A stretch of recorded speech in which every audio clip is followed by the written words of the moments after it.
தமிழ் தமிழ் என்று மூச்சுக்கு 300 தடவை சொல்லுகின்ற ஸ்டாலின் இன்றைக்கு இந்திக்கு ஏன் இவ்வளவு முக்கியத்துவம் கொடுக்கிறார்? ஏன்னா அவங்க அப்பா பேர்ல இந்த நாணயம் வெளியிடுறாங்க. அவ குடும்பத்துக்கு வந்தா அதை பத்தி எல்லாம் கவலைப்படவே மாட்டாங்க. கலைஞருக்கு ரொம்ப பிடிச்ச எழுத்து தமிழ் வெல்லும்.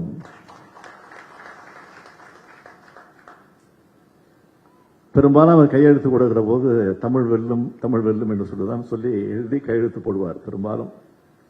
இதெல்லாம் அண்ணா வாழ்க, அண்ணா புகழ் ஓங்குக, பெரியா வாழ்க அப்படிதான் சொல்லி கையெழுத்து போடுவார். ஆக அந்த தமிழ் வெல்லும் எழுத்து தமிழ் தான் எழுதப்பட்டிருக்கு. இதை கூட அவர் பார்க்காம, இதை கூட புரிஞ்சிக்காம தெரிஞ்சிக்காம இப்படி ஒரு எதிர்கட்சி தலைவர் நமக்கு வந்து வாச்சிருக்காரு அப்படின்னு தான் நமக்கு வருத்தமா இருக்கு.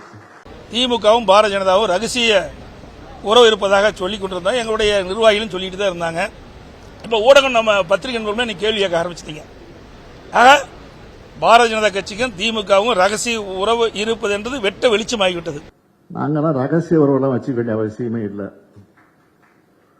அம்மையார் இந்திரா காந்தி அவர்களை சொன்னாங்க, கலைஞரை பொறுத்த வரைக்கும் திமுக பொறுத்த வரைக்கும் எதிர்த்தாலும் கொள்கையோடு எதிர்ப்பார், ஆதரித்தாலும் கொள்கையோடு ஆதரிப்பார் என்று சொல்லியிருக்கிறார். அதே போன்னே போதுங்கிறது.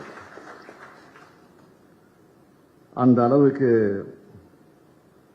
மாவட்ட செயலர் கூட்டத்தில் கூட நாங்கள் தீர்மானம் கூட போட்டிருக்கிறோம். முதல்ல பழனிசாமி அவர்கள் அதை படிக்கணும். பழனிசாமி மாதிரி ஊர்ந்து போய் பதுங்கி போய் பதவி வாங்குற புத்தி திமுகவுக்கு கிடையாது. ஏன் திரு ராகுல் காந்தி கூட்டு வந்து இதை வெளியிட்டிருக்கலாம்ல? ஏன் ராகுல் காந்தி அழைக்கல? ஐயா எதிர்கட்சி தலைவர் அவர்களே, மாண்புமிகு எடப்பாடி பழனிசாமி அவர்களே, இந்த நிகழ்ச்சி திமுக நடத்தல. அந்த நிகழ்ச்சியை நடத்தினது ஒன்றிய அரசு.